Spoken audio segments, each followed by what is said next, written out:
Welcome to COVID and Climate Change Correlations, a weekly video podcast where I, Daniel Sanderson, engage in a stimulating conversation with post-Keynesian economist Steve Keen.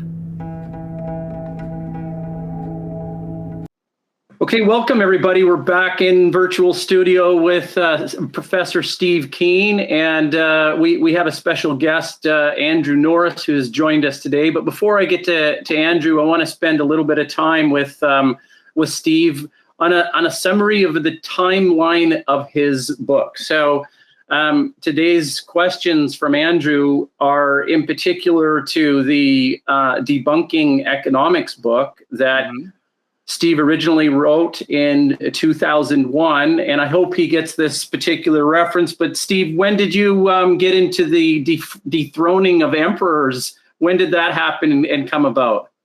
Well, I mean, it fundamentally began in 1971 because I was an undergraduate student at Sydney University, and this is the middle of the Vietnam War period, of course, when Australia, as it always does, stupidly decided to join America in one of its invasions. And was facing conscription. And it was also a time of very high employment, so nobody's worried about not getting a job, well-funded universities. And in the middle of all that, with all the political foment in the background, I was learning mathematics while I was also doing economics. And one of my lecturers pointed out the theory of the second best, which basically undermines everything in standard neoclassical micro.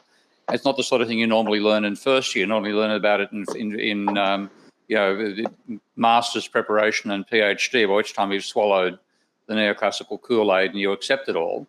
Well, I didn't. And then from 71 on, I was leading a student revolt at Sydney University against the teaching of neoclassical economics. So it goes way back to then. But in terms of writing the book, the motivation for that came about in 1999, I think, when actually for a short while I was a school teacher. And a guy that I taught at school became editor of Pluto Press in Australia. And he said that he got in touch with the first, I want to publish the Steve Keen book, so what have you got for me? And at the time I was working on a set of leaflets, which were called Debunking Economic Rationalism, which is the term Australians used for it, for a community group that went nowhere.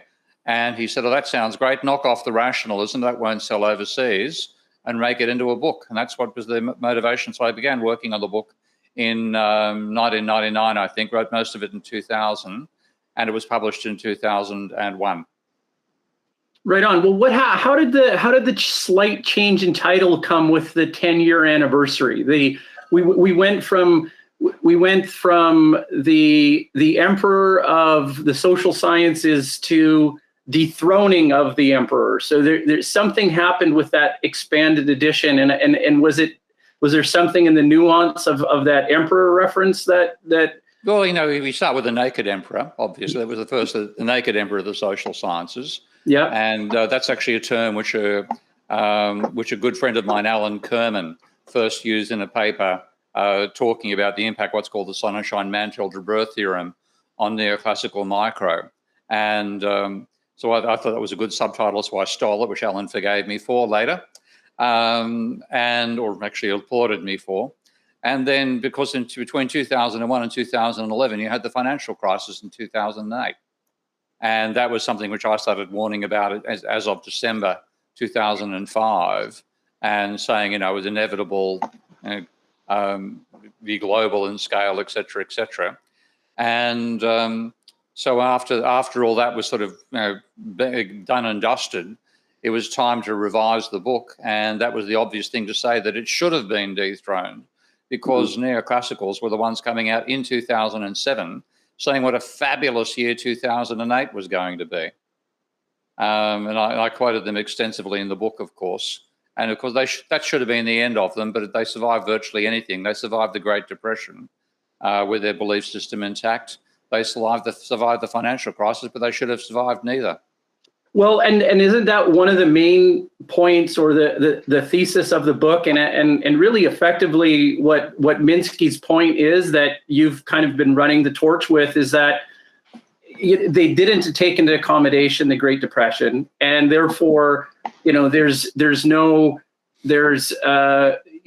like a hyper rationalized economic model that what gives them the right to take this sort of description of economics if they can't take into account these kind of catastrophes. Yeah, well, that was exactly Minsky's point, as you say. Minsky said that he wrote very well in small dashes. He didn't write all that well in large publications. But in the preface for his collected essays called Finance and Economic Breakdown, or Can It Happen Again, depending on the country it's sold again, he said the most important event of the post-war period is something that has not happened. We have not had a severe and long-lasting economic downturn, a depression. And he said, the interesting question is why? And he said, to answer that question, you have to have a model in which those sorts of events are possible. Now, what neoclassicals have done, and you can see it in all their literature as well, is they say, oh, that's an exception.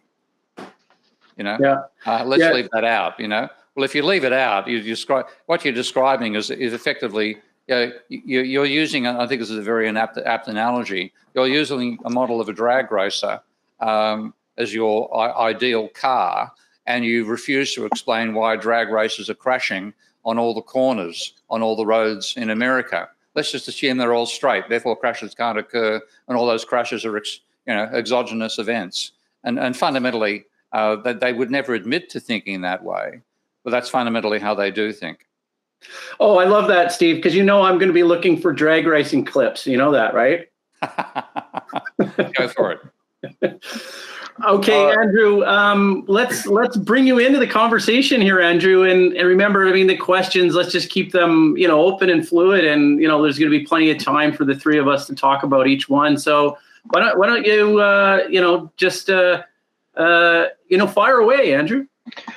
Yeah, I actually had a question to bounce off the Great Depression model that Minsky had. So the Great Depression is one of those things that you should model. And I was wondering if a total war situation, because that is also a very unique economic situation, should also be something that should be factored into these economic models.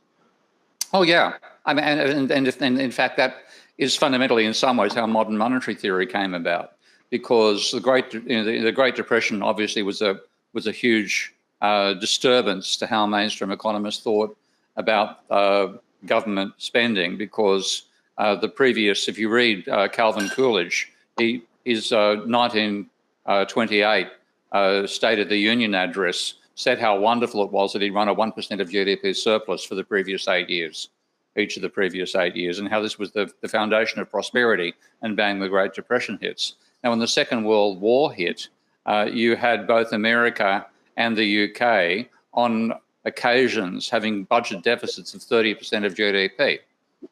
And rather than that being impossible, where can you find 30% of GDP? Simple, you create it. That's what the deficits did, and that's and that's how the war was financed. And the same thing actually applied with Hitler, amusingly enough. And the reason that he was using exactly the same strategy to build Germany up after the Second World War, after the Great Depression, and one reason why he was so popular in Germany was he fundamentally followed the advice he got from one Henry Ford. And as well as being an anti-Semite of the first order, Henry Ford was also somebody who understood money creation. And I had this pointed out to me, somebody who read my book and said, why don't you thank your predecessors, and mentioning Henry Ford as one of them. And I wasn't aware of this, but in the dedication, the first edition to Mein Kampf, the only person who gets a dedication is Henry Ford. That's a long embellishment, but fundamentally governments create money when they spend. So if you have something like an existential threat like a war, and you want to direct as much as the economy's productive capacity as possible to building armaments, then you want the state needs to buy the output of private factories, and it does it simply by running the deficit itself. And then the war bonds which are sold don't create, they don't, the war bonds themselves, when they're sold to the banks, don't create any money. They simply convert the excess reserves created by the deficit into income earning bonds for the banks. yeah, fundamentally, you have to explain how the Second World War was financed, and the only answer is the government created the money to finance the war, and then of course when you do that, you get full employment, and in fact, so full employment, of course, we had Rosie the Riveter in the factories, women in other words, making the goods while the men were off in the war, in the Army and the Navy and the Air Force. And that was an enormous mobilization brought about by the capacity of the state to create money. Isn't that kind of how we're in the situation right now, though? Because the reason that we had such growth over those years is we had 4% debt growth, which is why we had 4% GDP growth. But now that we can't seem to get that debt going again, so it seems like it's a good thing until it kind of crashes, and then you're thinking of government spending. You're thinking of government spending or private debt. I was talking about private debt in that situation, but I mean both of them are the creation of money, right? Yeah. Oh well, they both the private. Banks create money by lending back more than they get back in repayments, and governments create money by spending more than they take back in taxes. That's in a nutshell. That's the two ways of creating money. The problem for the private sector, when you borrow money and you cause a boom, and the real example there is the 1920s.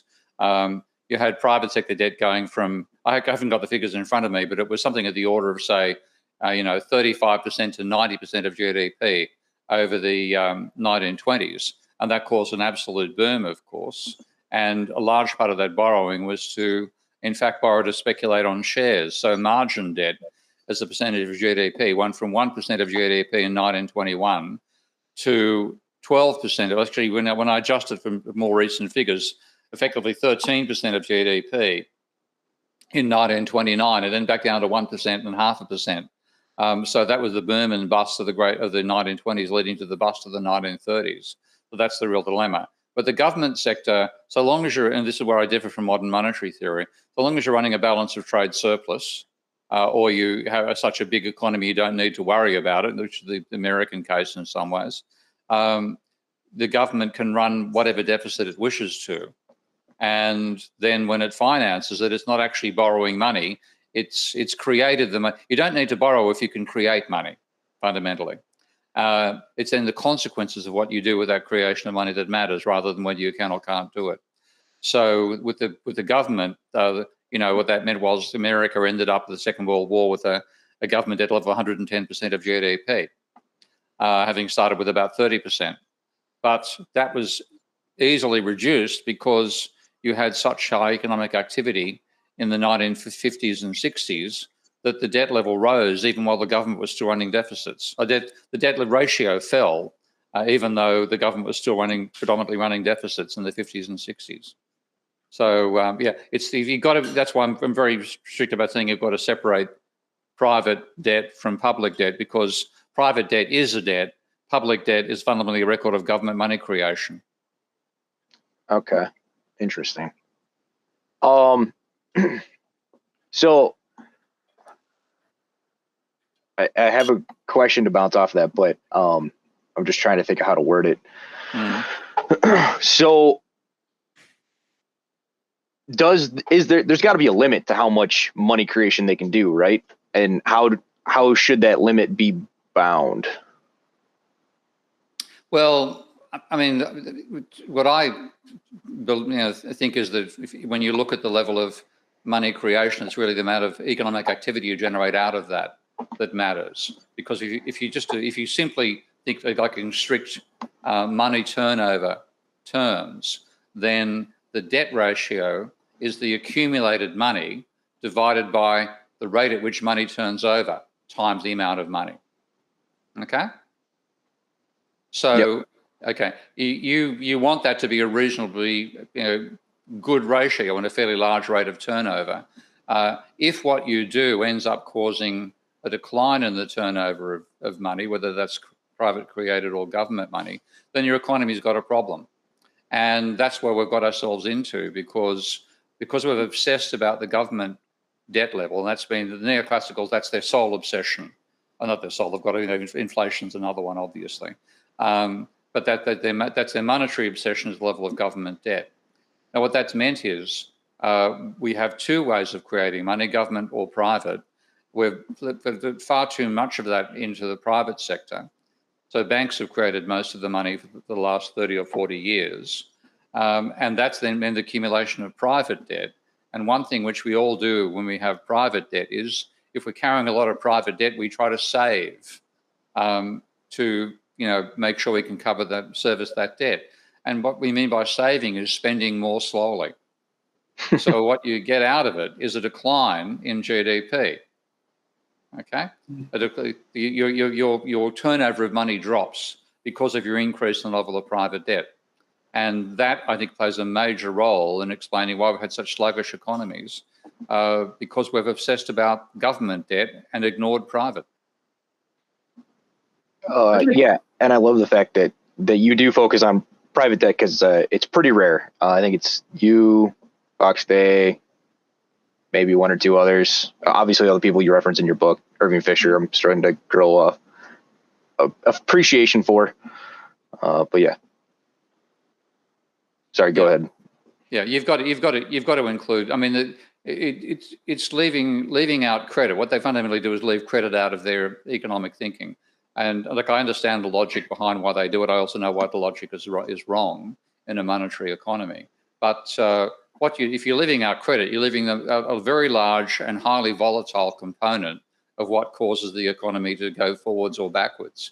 And then you're trying to explain it on the remainder. And Keynes didn't get this right, by the way. Keynes of the general theory didn't. Keynes of the treatise on money was closer. But he talked at one stage in the general theory of what he called the causa causans, the primary cause, and was locating investment as a primary cause of volatility in the economy. But behind that, again, it tends to be credit itself, which is the main cause of the fluctuations in investment. So if you're leaving credit out of your thinking, you're leaving out the most volatile part of the economy and then trying to explain it. Well, good luck. Mm-hmm. So is there... Oh, sorry, go ahead. Yeah. I wanted to ask something, Steve, that you seem to make a distinction between your position on modern monetary policy, and if I understood it correctly, you differ from a modern monetary policy because you focus on the economic turnover in addition to that overemphasis on inflation. Is that correct? No, the one strong difference I have with the modern monetary theory group is something that they have a different explanation for. So their explanation about government spending is to say that governments don't tax to spend; they spend and then tax afterwards, which is, in the accounting sense of what I do with my Minsky software, that's exactly what I confirm. But they have a totally different explanation of foreign trade, and they say exports are a cost and imports are a benefit. And this is another thing from Warren Mosler, out of his what he calls 7 deadly frauds, I think it is, or seven innocent frauds, whatever the book is called. Therefore, a trade surplus is a bad thing. He actually thinks you're better off getting a deficit because you send pieces of paper overseas and you get goods back. And I think that's nonsense for a whole range of reasons. I don't make a big song and dance about it because modern monetary theory has been very successful in getting a non-orthodox way of thinking about the economy into the public arena, and I have no intention of derailing them from that. But particularly when coronavirus hit, one obvious thing about COVID was it completely screwed global trade, and in that situation, with a situation where in terms of like how much debt can you carry, it's countries that have a trade surplus that have a huge buffer on that front. So Japan, for example. I think Japan's government debt level is now about 240% of GDP, and it's not blinking at that level because its debt's owed to other Japanese, and the main holder of Japanese debt is the Japanese central bank. Now, of course, if you're running a trade deficit and you therefore have to convert your currency into a foreign currency to buy overseas goods all the time, then some of those bonds are going to be sold internationally. And if you get to the point that your currency is seen as exposed, then you can have a currency crash, which because the foreign the foreign buyers won't accept debt denominated in your currency. They'll want it in a foreign currency. And then you've got to earn the trade surplus to be able to pay the interest on that. And you end up in an Argentina type situation. So I differ on that particular front. And like in terms of modern monetary theory's scope, modern monetary theory is very much about the monetary system. It talks about the real system by saying the level of monetary demand can cause excess demand causing inflation, which is the main break they see in what the monetary sector can do. But they don't have a sophisticated theory of the physical economy as yet, though they can easily be married to a post-Keynesian view of how the physical economy operates. So yeah, I mean, I've got my criticism, but generally speaking, whatever hat I have, I'll take off to them because they've managed to make non-orthodox economic theory part of public discourse, and that's something nobody's done since Keynes.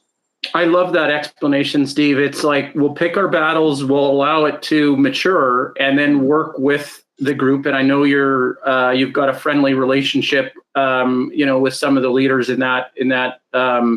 Stephanie Kelton, for example. I know you're very you're friends with Stephanie, and so I mean, yeah, that's a very good explanation. Andrew, go ahead. You had another question. Yeah, so I'm very against private debt. Well, I'm kind of against debt altogether, but I still don't fully understand the public debt thing that you've kind of described. So I need to mull that over more. But on the private debt sector side, I really like the flowchart model that you had of how bankers get money to firms for investment and how that all balances out. I was wondering if debt is necessary within that system, or if you could just take care of that through private investment, and therefore making it so that you don't have this kind of non-risk, usurious system of debt, which I'm personally not a fan of. Yeah, well, I mean, you've got to have fundamentally assets-backed liabilities in that sense, and money is a liability of the banking sector. There has to be an asset on the other side, and that asset primarily is debt. Now, when you look at the government's position, the government's the same sort of assets and liabilities thing in a monetary way, but the fundamental asset of a government is the economy itself, the nation. So its backing is independent in that sense of whether it's issuing debt or not. It could create the money and just run up a overdraft at the central bank, and nobody would be any the wiser because the central bank is owned by the Treasury, which is part of the government. So in that sense, you can say that in a way, government money is non-debt-based money, whereas the private sector, because banks take a debt position when they lend, then it's debt-based money. Now, you could imagine a banking system that took equity positions. So when a bank made a loan, rather than getting a charge, here's $1 million, you owe us $1 million, and here's the interest rate. You could say, here's $1 million, that gives us 50% equity, and we want half your dividend flow. So you could imagine a banking sector that had equity rather than debt backing it up. But what we have, of course, is a monetary system based on debt alone. And if you wanted to have more of a debt-free system at the moment, given what we have with private banks that create money by creating debt and the government that creates money by running a deficit, what you'd want is to have more government-created money. And then in terms of the investment side of things, you would then have people taking at equity positions by using the money, the government-created money they had, to provide share capital to firms that wish to invest. But you'd need a lot more government-created money to make that feasible. Yeah, I'm definitely okay. I'd rather have that than our current situation, for sure. Yeah, I agree. I mean, because debt end up being a form of modern slavery in many ways. And when you let the banks create as much debt as they like, I mean, the classic thing is the housing bubble, for example. The debt itself creates the housing bubble. And what you have is people borrowing money to buy into a housing market, which has been driven up by the leverage. And then you get this, indefinite cycle up to a crash point, which is what was happening back in 2005 to 2007. And that is just an illicit way to to create money, and the banks are rewarded for bad behavior. Whereas, of course, if they took an equity position, then when the housing market crashed, so were the assets of the banks, and you would have, in that sense, more responsible, not lending, but money creation, if the banks were going to take it on the nose in equity.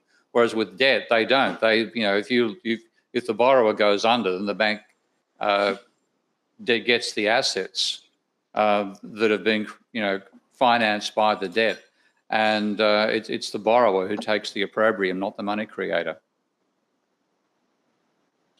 I like this a lot.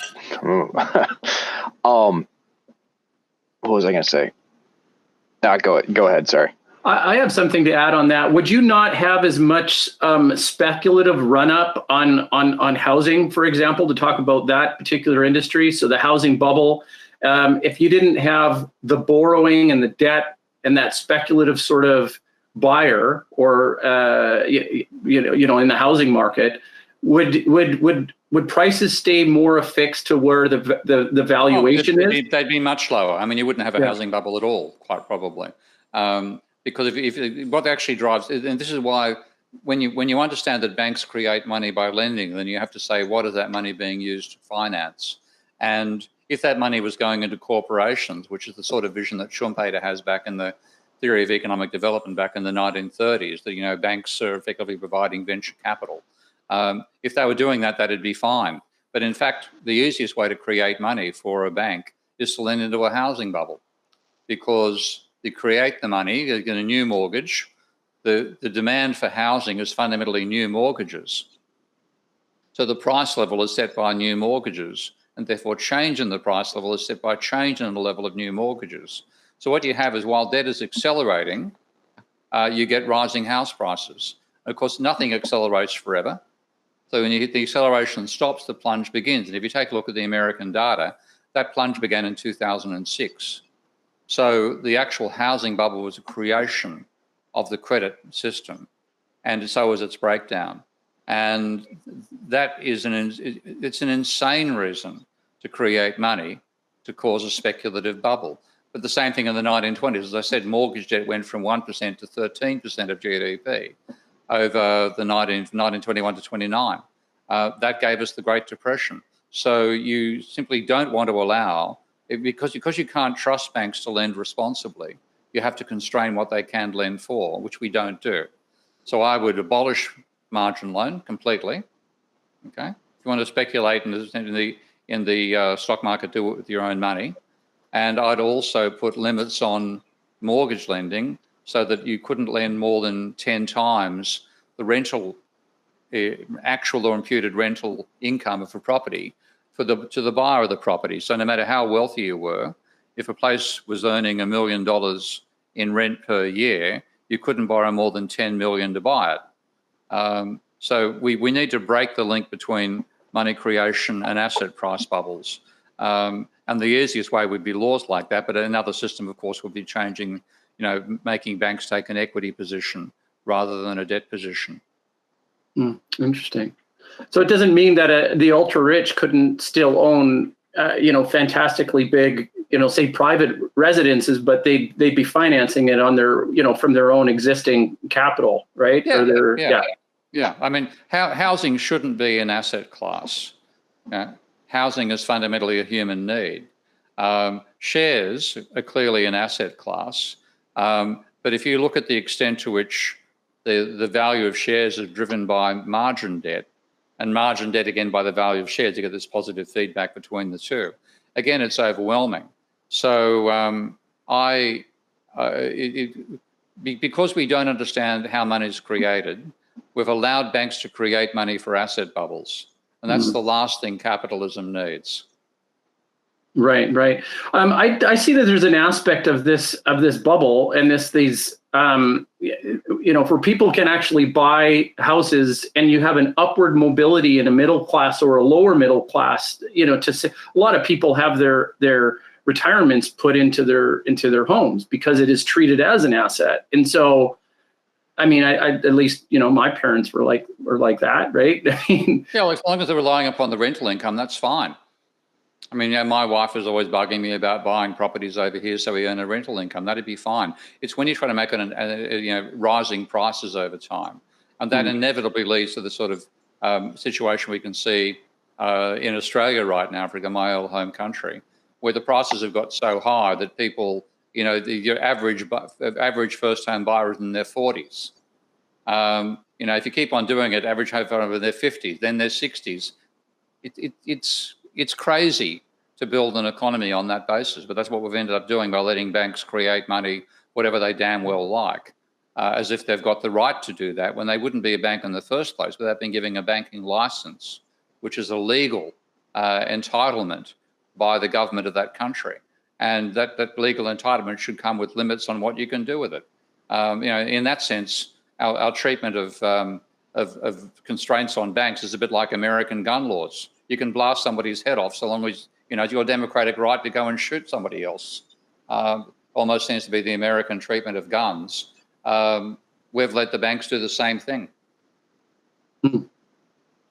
Andrew, do you want to comment on guns, or do you want to move on to another question? We've got the American stand up here. Okay. Yeah, no, I mean, I do kind of understand that perspective of people. This is one of the things that kind of drives me nuts about libertarians and stuff like that too, where they'll groups but businesses and stuff like that will be given protections by the government, and then they find it offensive that the government will have certain expectations of that group for the privileges that they're given. So I think that's a really nice way to summarize that. I did have something. So with banks, if we had asset-backed loans where they would have an equity position in the company that they gave a loan to, would they still be able to endogenously create money? Yeah, absolutely. It's just an operate. This is why thinking in terms of assets and liabilities is essential to understanding how banks operate, because money is a liability to the banking sector. So when they create money, the liabilities rise. For them to be able to do that, their assets have to rise as well. That asset could be debt or it could be equity. Okay. How? Because the cycle of money would look a little different in this system, right? Because right now, money gets created as debt that cycles through the economy, and then it's removed from the system when it's paid off.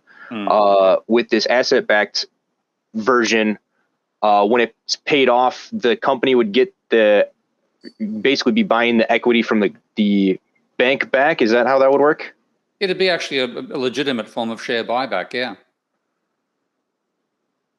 Very cool. This is not something I had thought of before, and I really like it. Good. Yeah, I mean, I've proposed we have to change how the share. I mean, we have to. I mean, you use. I know it's not going to happen. I'm putting forward ideas that I'm almost certain will never be implemented. But one is what I call Jubilee shares as well, because we obsess about the stock market as being the price discovery system, and you get all these crazy asset bubbles coming out because it's fundamentally being driven by margin debt leverage and so on, and also QE. But the real thing you want the share market to do is to get money to entrepreneurs. And I've got generally speaking, a very close family, and one of my very earnest brothers-in-laws was explaining to me how he and his wife had decided to buy shares in an Australian company called Cochlear that you might be aware of, which is one of the world's leading producers of hearing aids, because they thought they really liked what Cochlear was doing. And I didn't have the heart to tell them when they were buying those shares, they were buying them off a speculator on the stock market, and the money they spent buying the shares didn't go anywhere near Cochlear itself. So we treat the stock market as if it's mainly a raiser of initial equity capital for corporations, and it's anything but. So we need to make it like that. So what I propose would be what I call Jubilee shares, and that when a share is first issued, if it's bought by somebody and they hold on to it, then it continues to receive dividends and so on. Allow a number of sales, a bit of price discovery, maybe say 10 sales, but after the 10th sale, it converts from being a permanent share into a 50-year bond. And then you get a chance for price discovery for a while, but ultimately its value is going to drop to zero. So all back to the original issue price. So you change the focus from the secondary market to the primary market. And then the share market might do something useful. But at the moment, it's just another source of another casino running capitalism. Wow, that's incredible. And then, but along with that comes the realization that, that's really hard to. I think in 30 seconds or less, Steve has said we want to upset Wall Street and all of the major banks. So we have our work cut out for us after we leave this call here, right, Steve? It's not going to happen. I mean, the only way this would only happen if it had a complete change in the governance of capitalism, and that's the people who fight tooth and nail against it would be the finance sector fundamentally. I mean, some entrepreneurs would probably like it. But it's the strength of the finance sector that is stopping this happening. So the wolves on Wall Street would not appreciate these ideas, and the wolves are the ones who run capitalism, not the actual entrepreneurs and capitalists themselves. That's a very good explanation, because I get into this conversation with other philosophers about Marxist economies and this dichotomy between socialist economies and capitalist economies. And I'm an entrepreneur myself, and I'm not, I don't feel like I fall into that financial sector. I feel the pinch just like anybody else. And yet, I don't want to be lumped into this category of the capitalist, right? Well, in that sense, I'm an entrepreneur as well. I've designed 2 computer software packages. I've worked in the private sector for some time before I became an academic. And I really appreciate entrepreneurial personalities and entrepreneurial organizations. I don't appreciate finance. And, but we've let finance dominate capitalism. And as Marx himself said, he called them the roving cavaliers of credit. It's a wonderful put down. And he said, this gang knows nothing about production and should have nothing to do with it. But occasionally, circumstances conspire to let them take over the system. And he's dead right. Finance should be the servant of entrepreneurial capitalism, not the master. Yeah. Andrew, how's your question list looking? It's looking good. I keep coming up with new ones as we talk here. So, so what you kind of just mentioned that it wasn't going to change, but isn't there room for let's say I started a bank, couldn't I set it up to basically be an asset-backed loan bank? And couldn't we set up like a stock market that effectively worked in a Jubilee share system and just kind of create a side institution and try to basically outcompete them? Yeah, that's possible. I mean, for example, one of the fastest growing parts of the world, I haven't kept track of them in great detail, but it's a part of Spain called the Mondragon region. Have you heard of that? I have not. Okay. I'll just make sure I've spelt the word properly. I'll just actually find it for you.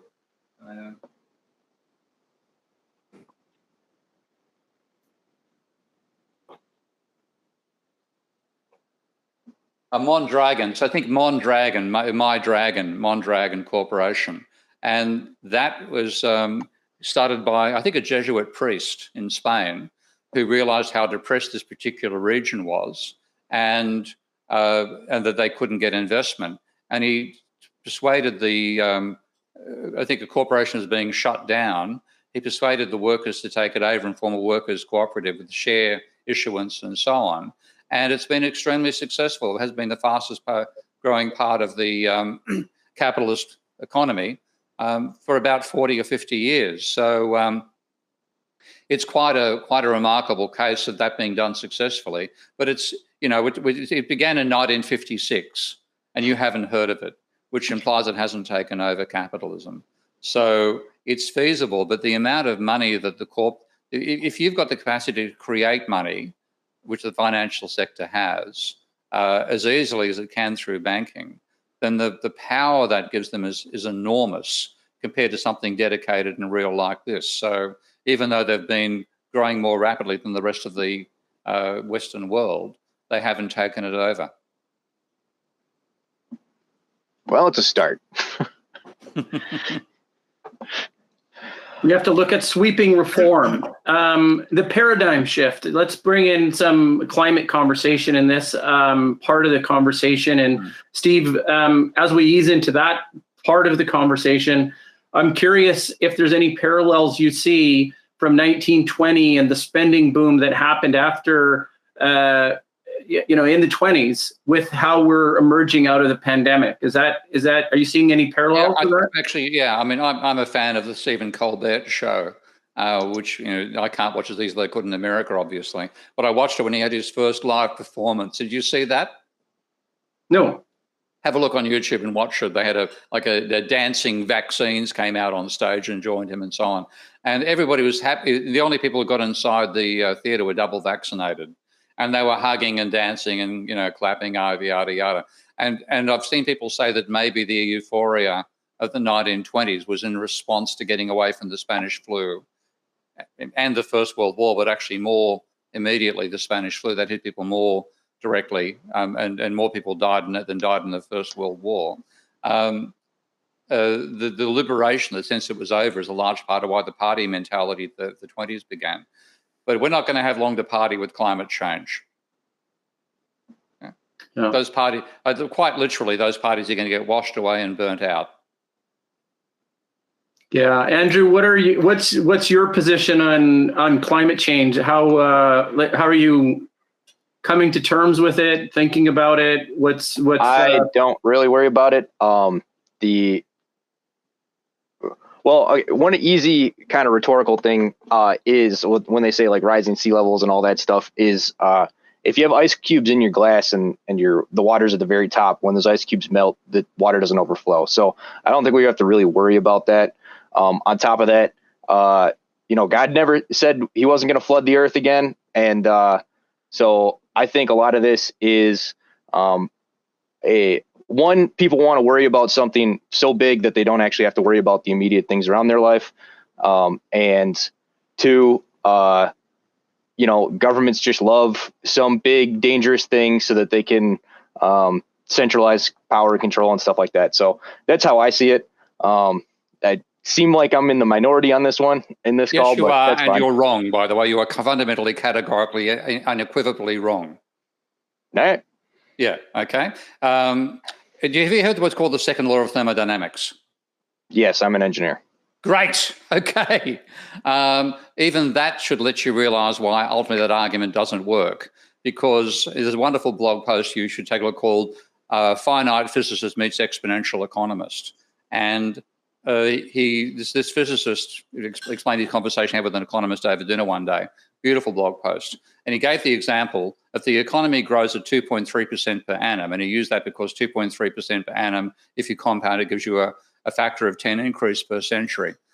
Just by the second law of thermodynamics, in 450 years, the temperature level of the planet would be 100 degrees Celsius. But that assumes exponential growth. Yes, of course it does. In other words, it assumes what people take for granted. Sure, I get it. But I also, I get we take exponential growth for granted, but that isn't actually how it works, right? No, it is how it works. When you take a look over time, if you the simplest way to fit, I mean, of course, there are huge declines, but if you wanted to fit what's happened from 1800 to 2100, the only function that's going to fit it for you is going to be an exponential. That applies to energy consumption as well as to GDP, and they're correlated like Siamese twins.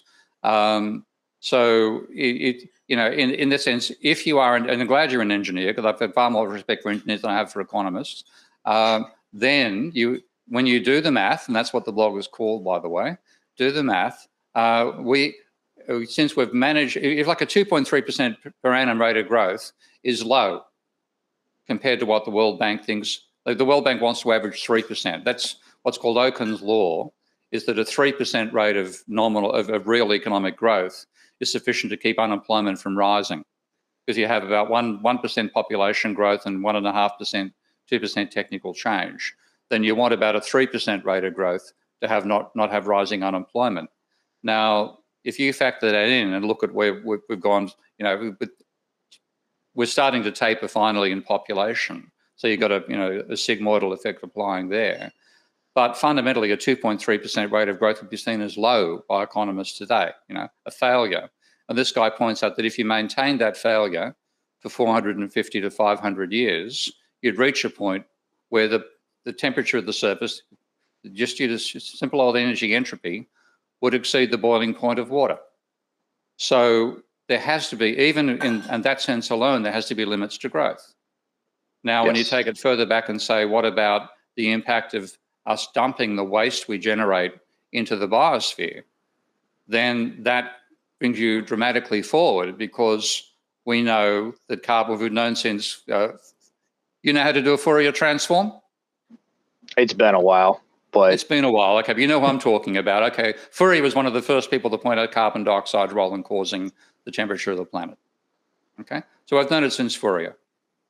Now, rising carbon dioxide causes rising energy retention of the sun's rate. It's not what we're putting into the atmosphere, is what we're leaving behind from the sun.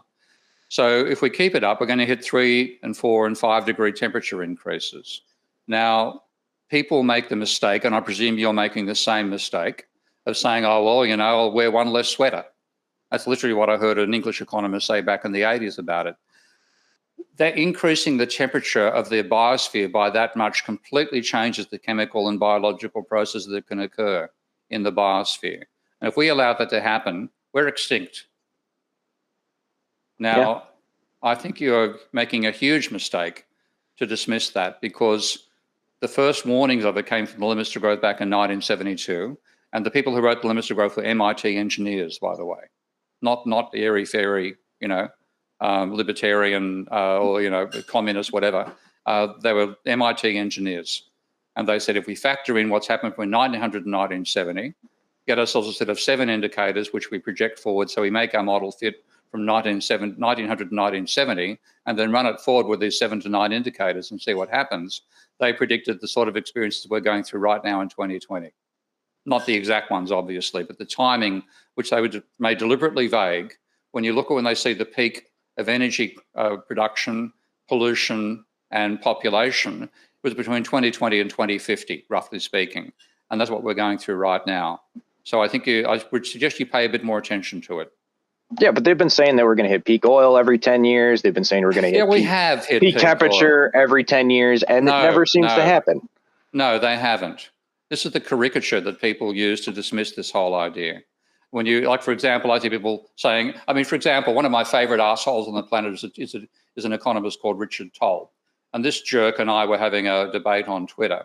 And he started saying how the limits to growth made all these predictions about running out of molybdenum and beryllium, blah, blah, blah, blah, blah. And I finally wrote to him, tell you what, Richard, I'll get Randers, who's a personal friend, one of the authors of the limits to growth, is now a friend of mine. I'll get Randers to apologise for quoting a table by the Department of Mines of the USA, okay, if you'll apologise for assuming that a roof will protect you from climate change. So what you were taking up is saying this is what the predictions made. That particular table in the limits to growth was a quoted table by the Department of Mines, and they simply reproduced it to show what a simplistic level of thinking about resources would imply. That wasn't at all their model. So when people come up with comments like that, they've been making this run out and that'll make out, it is a distortion of the original research. And having watched economists distort research for 50 or 60 years, I don't let anybody get away with that anymore. Yeah, but I mean, I've seen, it's been a while since I've looked at this topic, but, you know, climate people distort the research as much as possible. Like the whole, I mean, all the alarmists are where polar bears are all dying. They're at the highest numbers they've ever been. The ice caps are melting. They're the thickest they've ever been. All these indicators, supposed denialist talking points. I'm reading economic literature. Okay. You know, one of the disadvantages of the way we divide the world up is that academic papers are available to academics, and what you get into the public domain isn't necessarily that particular research. I'm sorry, you're talking denialist talking points, not real data.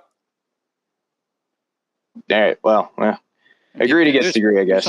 Do some actual research. I'll send you some papers if you like afterwards. But yeah, and you guys, let me maybe kind of bring it in because we're approaching the end of the show. I certainly didn't realize that we were gonna go there. I hope it was some lively discussion. Thank you, Steve, for bringing up that very quick and decisive information. That was, for me, very worthwhile, and I think for people watching, it'll also be worthwhile. Andrew, I hope you felt that there was some value in some of those comments. And also, I hope that you enjoy the opportunity to, ask Steve the questions that you asked him. And, I want to thank everybody for joining our show. If there's anything else you guys want to say to each other, go ahead. For being a bit heavy there, Andrew, because I'm working with economists right now who are doing similar denialism to what you're talking about. And it offends me, it outrages me that they get away with it. People falling for this stuff is one thing. So on my main attack is directed at people like William Nordhaus and Richard Toll and all the economists who produce absolute garbage on climate change, such as, for example, and you won't be aware of this, assuming that 87% of industry will be unaffected by climate change because it happens indoors.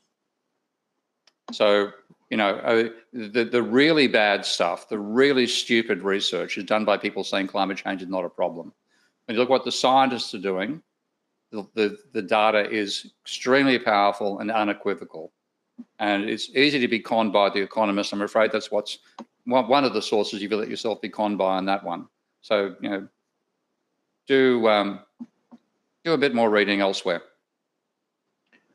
Regardless of the climate thing, talking about the economy and stuff like that, I don't usually get to talk in depth about these kind of things and with people so knowledgeable. And I definitely didn't think when I did a review of this Debunking Economics book that I get to talk with the author. So it's been a real pleasure.